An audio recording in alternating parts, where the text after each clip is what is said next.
Buenos dias, Gunners Collective. Back at it? You already know. Ba-da-ba-ba-ba-ba-ba.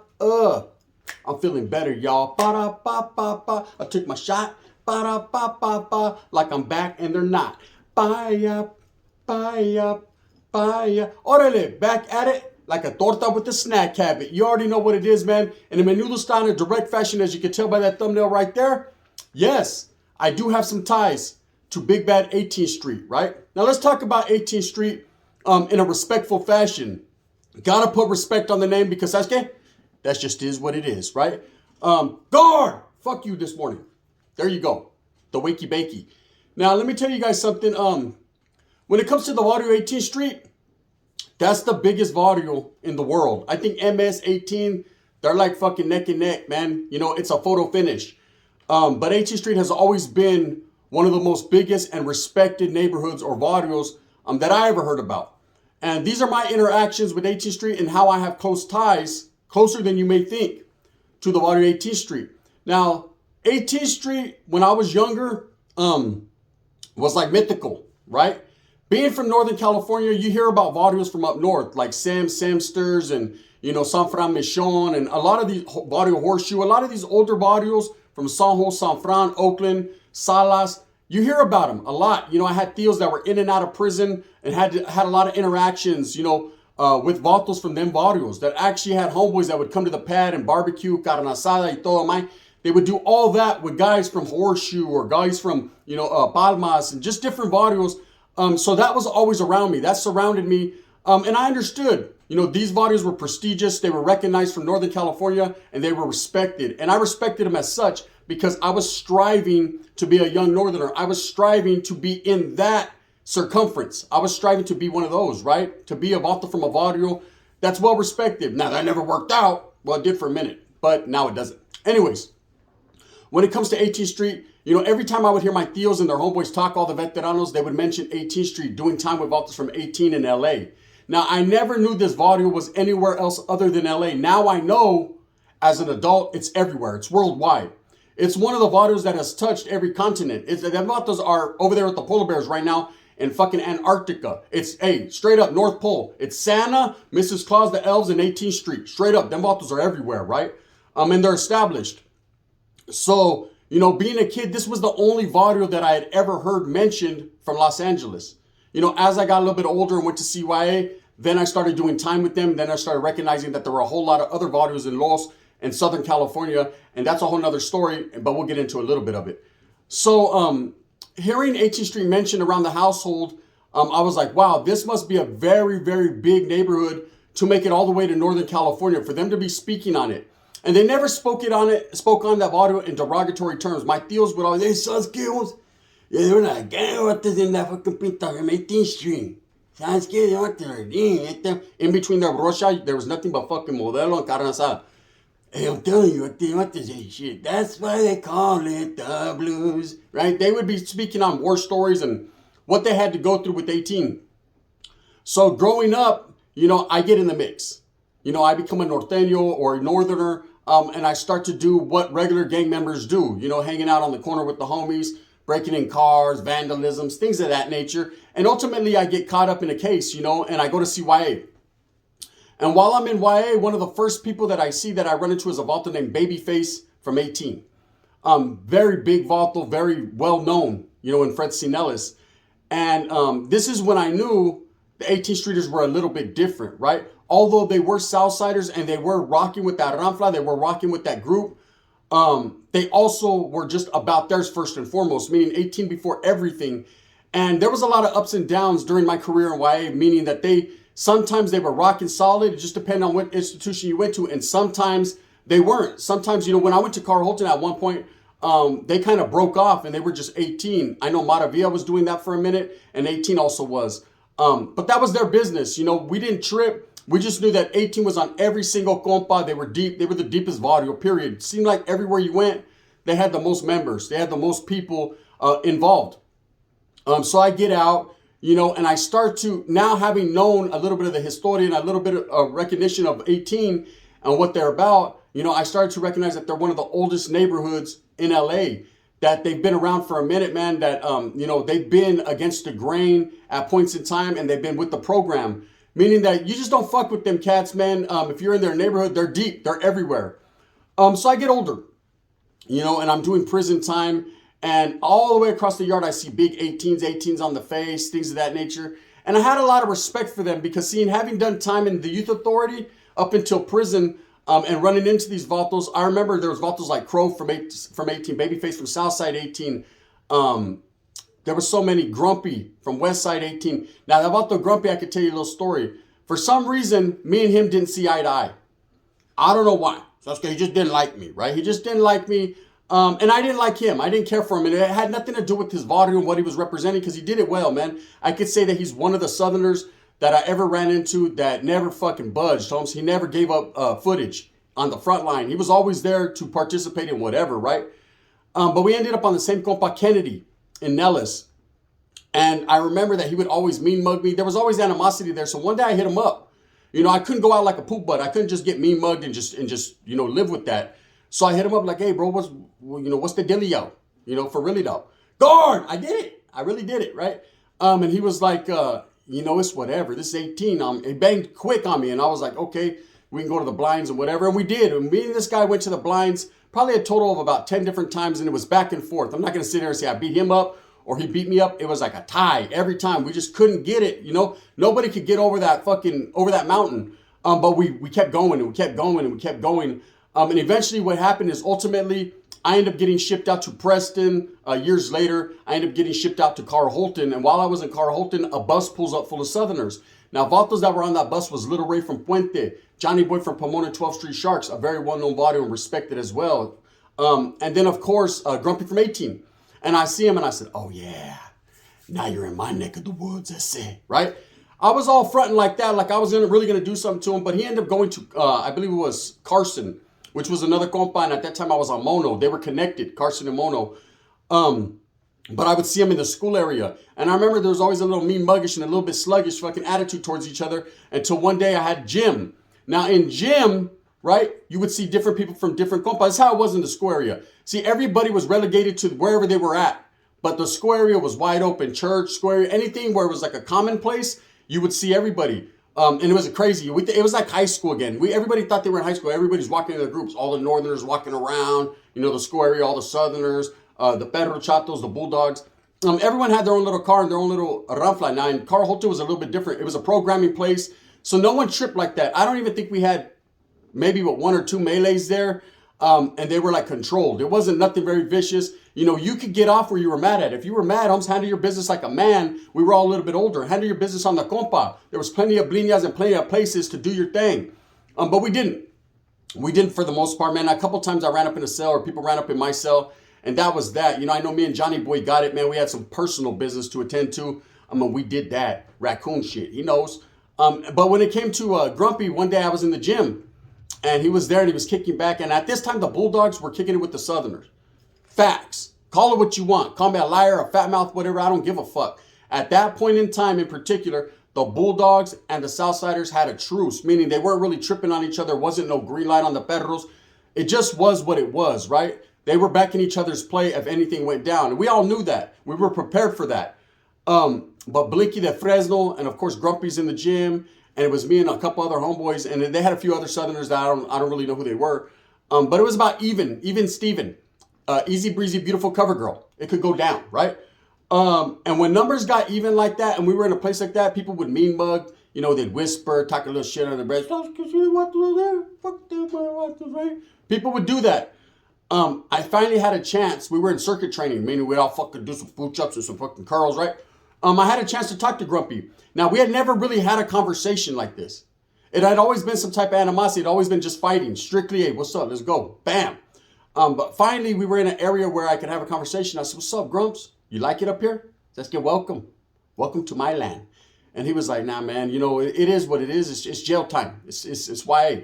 And we ended up talking and ended up realizing that this Vato had a good head on his shoulders, was very well educated, and was very well in support of 18th Street. He was about it, you know. He carried the face well, meaning he represented his flag, his paño. He represented his people very well. And I'm not just saying that because me and him fought all the time, but he definitely would let everybody know exactly where he was from. I remember he was not all tatted down with a whole bunch of tattoos, so you wouldn't know unless you knew.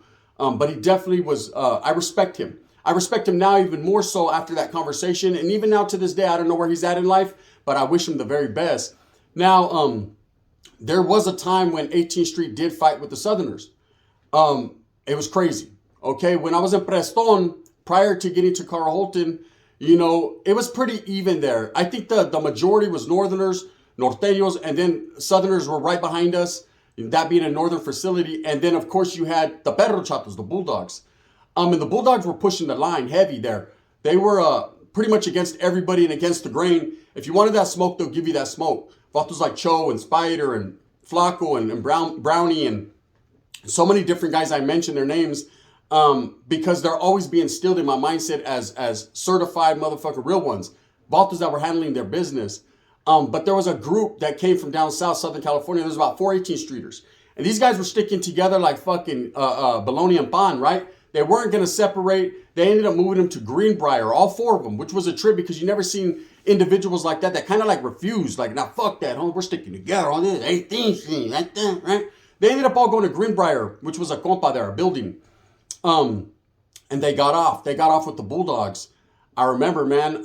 And at that time, you know, the Southerners, they weren't rocking with the Southerners. They were just rocking 18th.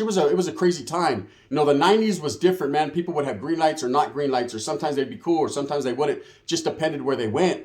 But they got off with the Perros, and it was a good one, man. It was 4 18th Streeters and about 8 or 9 Perros, right? And they got off. Well, what happened was these 4 fucking 18th Streeters ended up going into the Oyo, which was Tamarack, the rack, right? Like a dungeon. It's like a dungeon sometimes. It makes me wonder how we kept from going under. Anyways, they were right there posted up. Well, they all came out and they plotted and they planted or planned. And I guess they felt because none of the other Southerners got involved in what they had going on. It was kind of like an 18th Street thing that they were going to retaliate against them Vatos, or they were going to get off on them Vatos. And they did, man. And it was a quite vicious affair. All I can say is this. The Vatos from 18th Street ain't no joke, or at least them 4 weren't. I've told you guys a story about running into a couple 18th Streeters, or a few of them, while in prison. And the movida that they pulled, you know. I'm not going to sit here and talk about 18, you know, everything that they've done, man. It's their business. All I got to say is it's a very well-known barrio. If you don't know who they are, they don't fucking definitely know who you are. So this is how I have close ties to them. You know, I got familia. Yes, surprise. Ding, ding, ding, ding, ding. You got it. I got familia from Southern California. You know, I got familia that live on the outskirts of Compton in the Linwood area. I got familia from Wilmas, right? I got familia from further in Southern California, San Bernardino area.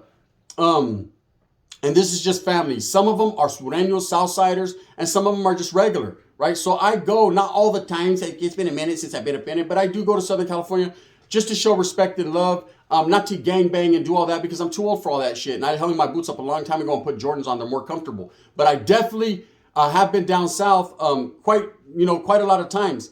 And I always liked the style, the estilo. You know, I'm more of a Chicano fashion, my cultura. So I like the low riders, the get down. That's just my mix. That's what I've always been involved, or how I've always rocked. It's nothing personal. I know a lot of Norteños don't like me for it, or they think I want to be a Southerner or something like that. It has nothing to do with that. It's just brown. You know, I'm going to stay brown. I was born brown. I'm going to stay brown. So if you don't believe me, look. See this? And then look, I got a tan. Look how dark I get. You know what I mean? See, from light to brown. Heavy is the head that wears the crown. I does mine, right? So I get a little dark. Anyways, I was there one time, and I thought 18 was just one area, one barrio. You know, I knew Vatos were from Southside 18, Westside 18, East, whatever. But I never knew the get down that they were fucking everywhere, right? They're just everywhere. And I know they're down by the county jail, like county jail. My primos ran me down. They gave me kind of the history of, hey, these Vatos are from here. What the fucking this and that. This is who they don't get along with. This is who they do get along with. All that. So anyways, we end up chopping it up. You know, me and my primos, we ended up going to a store one time, and we seen Vatos from 18 there. You know, this is where my primos from Wilmas. And we went from Weedmas, we went to LA. And we're over there, and I see vatos from 18. I'm like, hey, that's real 18 streeters right there. And they were like, yeah, you know what I mean? They're everywhere. And so anyways, years passed, right? It is what it is, man. Nothing happened. We didn't disrespect no one. They didn't disrespect us. We just went into the store, got a pisto, and got on. Okay, years passed, and I'm kicking back. And, I'm watching Gangland, or I'm watching some type of show, man, and it's mentioning 18th Street. But it's mentioning the 18th Streeters that are down there in fucking Salvador, and Honduras, and Guatemala, right? That 18, which is a little bit different. So I'm seeing it and tripping out. My jefita's right there. And she's watching it, you know what I mean? And she's like, mijo, this is years ago. She's like, mijo, she goes, I used to be from 18th Street, right? I said, no way, right? Hell no. I said, stop it. You know what I mean? You're trying to be a wannabe. You know what I mean? Everybody wants to be from 18. Now you. She goes, no. No, she said, when we were younger, we lived in LA. And I said, yeah, her and her brothers and sisters. She goes, and, as a teenager, that was the biggest neighborhood. She knew. She was running me down. I was like, God damn, I'm going to clutch up my jefita. I'm the gang. And you got to understand, the jefita I come from is old school. She's not used to gang. I mean, she's had family members her whole life that are involved in gangs. She always said, miras pinches cholos, right? She's not involved in that, right? But for her to sit here and tell me, hey, yeah, I used to hang around with 18. Yeah, we were the baddest motherfucker. We used to cruise and shit down Whittier Boulevard. See, shut up, stop it. You know what I mean? But no, for reals. My own mother was from 18th Street, right? Maybe not jumped in and fucking the homegirl laughing girl. None of that. This is the homegirl Smilon from Echo Park. She was none of that. But she definitely hung around 18 back in the 70s, before I was born. And when she was a teenager, she said they used to cruise. And she said, hey, I'm not going to lie, man, they controlled, certain areas of LA. Every volume was about it, but they were the biggest and they were the baddest. And everybody knew not to fuck with them. And she goes, and I hung with them because of the school she went to. And it was a trip. It was a trip to know that my own jefita had some ties to 18, which gave me ties to 18. Now, one thing I'll say about this volume is I don't jock anyone. I'm not going to say, oh, they're the baddest motherfuckers on the planet like Brock Lesnar, right? Nah, that's not the case. But I do respect people for what they're about. Knowing their history and knowing that they've always been in the mix, it's just something that I know. If you're involved in the culture of Chicanos, Raza, Mexicanos, you got to understand that 18th Street plays a big part. They're one of the most known neighborhoods, one of the first barrios that was really doing it, that's recognized. See, globally recognized. It's different, Holmes, to just, certain vatos and califas know where you're from, but 18 is known everywhere, and they are everywhere. I've seen them in several different states, man. I've seen them in several different county jails, several different prisons, and they're all the same. Now, I know a lot of vatos used to use that he said, she said bullshit and talk about, well, they'll put anyone on. Anybody could be from there, because I have seen brothers from there, blacks, whites, Asians, everything. And I don't think it's a matter of they'll just put anyone on, or, that's just a way that people disrespect them, saying, oh, they got, the rainbow flag of everything. Nah, it has nothing to do with that, bro. What it has to do with is if they deem you necessary and feel that you're, that you play a part in what they got going on, man, that you're beneficial to their group, the Sasuke, there you go. I will tell you a funny story, though. So I'm locked up right out of state. I'm in Washington, locked up, doing my little time. And I just had a little 26 months to do, or 24 months, excuse me. And I'm chilling, and I'm in the oil. And there's a vato that comes in the oil. Now, you got to understand, there was about 3 Southsiders in there. There was me and one other homeboy, the Sakra. And we had already had it out on the tira, meaning we're not going to disrespect each other. There will be no busters. There will be no fucking whatevers, calling us strellas or whatever they disrespect us at that time. It wasn't going to be none of that. It was just going to be respect, homes on the tier. And if we seen each other, the doors cracked, you knew what time it was. It's all business, nothing personal. Sometimes it gets a little personal, but it wasn't personal at this point, right? So we're kicking back, and this little youngster comes in. He's from 18. And moment he comes up, first thing he says, hey, is there any fucking custers on this? On 55, cuz, right? Is there any custard? Oh, Paru, right? He's disrespecting automatically. And his homeboys check him. They're like, hey, bro, you know what I mean? There are, or they don't say bro, they say dog. Hey, what's up, doggy? Right? We say bro, they say doggy. Or esse, right? They say, what's up, doggy? They're like, yeah, there's some northerners on here, but we're not doing all that, bro. We're not about that. They're about their business, just like we were. But I'm hearing this guy out on the tira. And he's like, man, fuck these fools, man. I go at it with these fools. Whoop, whoop, whoop. So he's feeling some type of way. He has some type of animosity. He has a chip on his shoulder, a boulder. He has a boulder on his shoulder. And it's cool. That's fine. Some people are like that. Some people are laced a different way, and they feel how they feel. Anyways, this is how he's feeling. Well, after time, people start to leave, and he ends up being the only one in the pod, right? And some shit had come out on him that he was in there for a suspect case, and then he wasn't, and then he was, and then he wasn't, and then he wasn't. And whatever, right? So one day I'm talking to, he's my neighbor. We've been in here about in the oil like 3-4 months already, so we're just chopping it up. And it'd be like that sometimes. You have to adapt to your surroundings, you know? I remember one time he needed a piece of soap, I needed a piece of deodorant. The trade was real. So I'm chopping it up with them, and they called him 666, right? He's a little youngster. And I said, hey, you know, what clique are you from? Because I know that by this time I already know 18 has fucking a million cliques, different volumes, different cities, the worldwide. There's fucking 18th Street in Japan right now. The tiny whatevers, right? So I'm talking to him like, hey, what's up, bro? And he was like, oh, yeah, I'm from Shadow Park. I was like, oh, okay, orale, Chateau Park. And he goes, yeah. And so fucking, he sends over a huila or whatever. I forget what it was about. He sent me a couple sopas. And in the huila, he put Shadow Park. He was banging, kind of. Like lightweight, this where I'm from, right? But he spelled it wrong. You know what I mean? I was like, hey, you're from Chateau Park, right? He's like, yeah, Shadow Park. I said, yeah, bro, but that's not the way you spell it. It's not like your shadow, like you're hiding from the sun. It's this way. And he was like, no, but this is the way we spell it. I said, well, maybe something's different. He fucked up. Vatos from out of state, from different places, they don't even know, right? Or he didn't know. You know, I'm not going to say everyone's suckers because there's some real ones, right? But he didn't know. He wasn't that one. Eventually, over time, he ended up, you know, just not affiliating himself anymore with gangs and, you know, went to go thump a little bit. But that's just how it is. Anyways, when it comes to the Barrio 18, man, I've warred against them. I've warred, I want to say with them, but, you know, I don't want to put business out there. Let's just say that at one point in time in Carlton, the Norteños in 18 did make a move, wearing shower shoes, doing power moves. It just happened, right? We made our best move, our next move, our best move, and we put some paint where it wasn't. And that was it. Anyways, yeah, my ties, you know, my own jefita was from 18, and she told me a lot of stories. They were involved in the mix heavily. So, you know, Vato asked me the other day, can you do something on 18? There it is, eh? You know, a lot of respect from me to you guys.